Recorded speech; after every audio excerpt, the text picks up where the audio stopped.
Assalamualaikum warahmatullahi wabarakatuh. Perkenalkan, nama saya Chelsea Dewinanda dari program studi teknologi rekayasa perangkat lunak.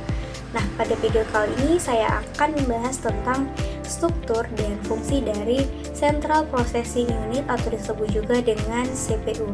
Nah, langsung aja kita masuk ke pembahasannya.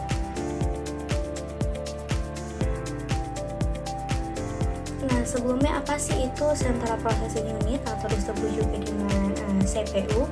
Nah, jadi CPU ini adalah komponen utama dalam sistem komputer yang berfungsi sebagai pusat pemrosesan data dan pengendalian seluruh aktivitas komputer. Nah, jadi CPU ini tuh sering disebut juga sebagai otak komputer. Kita lanjut ke struktur dari Central Processing Unit atau CPU.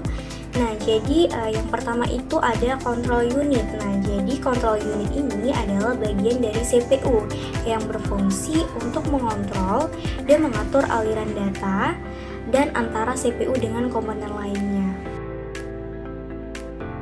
Lalu yang kedua itu ada Arithmetic Logic Unit. Nah, jadi ini tuh adalah bagian dari CPU yang bertanggung jawab untuk melakukan operasi aritmatika dan logika pada data yang diberikan. Nah, lalu yang ketiga ada register. Nah, register ini adalah tempat penyimpanan data sementara yang berada dalam CPU. Nah, jadi register ini memiliki waktu akses yang sangat cepat dibandingkan dengan memori utama ataupun RAM. Lanjut ke fungsi dari struktur CPU atau yang pertama itu ada control unit. Nah, fungsi utamanya yaitu yang pertama adalah mengambil instruksi. Nah, jadi salah satu fungsi pertama dari CPU ini adalah mengambil instruksi dari memori utama atau RAM. Jadi instruksi ini itu diambil berdasarkan alamat yang diberikan oleh program counter atau disebut juga dengan PC. Nah, yang menyimpan alamat instruksi berikutnya setelah instruksi ini tuh diambil. Nah, jadi CPU ini tuh memindahkan ke register IR untuk diproses lebih lanjut. Nah, lalu yang kedua yaitu mendekode instruksi. Nah, jadi setelah instruksi ini tuh dipindahkan ke IR atau CU, jadi CU ini akan mendekode instruksi tersebut untuk memahami jenis operasi yang perlu dilakukan. Nah, jadi CU ini akan mengidentifikasi apakah instruksi tersebut merupakan operasi dari aritmatika logika ataupun pengendalian data dan kemudian mengarahkan ALU ini atau register untuk melakukan operasi yang sesuai. Lalu yang ketiga itu adalah mengeksekusi instruksi. Nah, jadi setelah mendekode instruksi, CPU memberikan kontrol kepada komponen lainnya seperti ALU atau register untuk melaksanakan operasi sesuai dengan instruksi. Sebagai contoh, jika instruksi adalah operasi penjumlahan, CPU akan mengarahkan ALU untuk melaksanakan operasi tersebut. Lanjut ke fungsi utama dari Arithmetic Logic Unit. Nah, jadi yang pertama yaitu operasi aritmatika. Nah, jadi ALU ini bertanggung jawab untuk melakukan operasi aritmatika dasar seperti penjumlahan, pengurangan, perkalian, dan pembagian. Nah, misalnya ketika CPU ini tuh diminta untuk menambahkan dua angka, maka ALU ini yang akan melaksanakan operasi penjumlahan tersebut dan menghasilkan hasil yang kemudian disimpan di register. Lalu yang kedua sebagai operasi logika. Nah, jadi selain operasi aritmatika, ALU ini juga melakukan operasi logika seperti AND, OR, atau NOT. Nah, operasi logika ini digunakan untuk membandingkan nilai atau memanipulasi bit dalam data.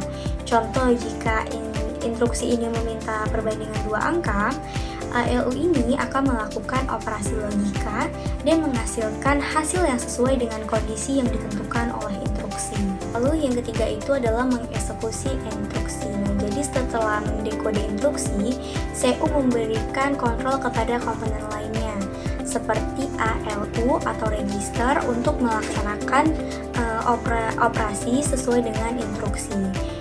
Sebagai contoh, jika instruksi adalah operasi penjumlahan, CPU akan mengarahkan ALU untuk melaksanakan operasi tersebut. Kita lanjut ke fungsi utama dari register. Nah, jadi fungsi pertamanya yang pertama yaitu menyimpan data sementara. Nah, jadi register ini digunakan untuk menyimpan data yang sedang diproses. Sebagai contoh, ketika ALU ini melakukan operasi aritmatika. Nah, jadi hasil sementara dari operasi tersebut akan disimpan ke dalam register agar dapat digunakan oleh instruksi berikutnya. Nah, lalu data yang berada di register ini tidak perlu lagi dicari dalam memori utama yang jauh lebih lambat. Lalu yang kedua yaitu meningkatkan kecepatan eksekusi instruksi. Nah, jadi dengan menyimpan data sementara di register, CPU ini dapat mengakses lebih cepat daripada mengambil data dari memori utama ataupun RAM. Jadi ini itu lebih meningkatkan efisiensi dan kecepatan eksekusi instruksi ya, karena ini tuh dapat mengurangi waktu tunggu yang disebabkan oleh akses memori. Nah, lalu yang ketiga yaitu sebagai penyimpanan alamat memori pada CPU. Nah, jadi berarti register ini digunakan untuk mencatat lokasi ataupun alamat data atau instruksi yang akan yang ada di memori utama. Kesimpulan dari Central Unit Processing Unit CPU ini yaitu merupakan komponen utama dalam sistem komputer yang berperan sebagai pusat pengolahan data dan pengendalian seluruh aktivitas komputer.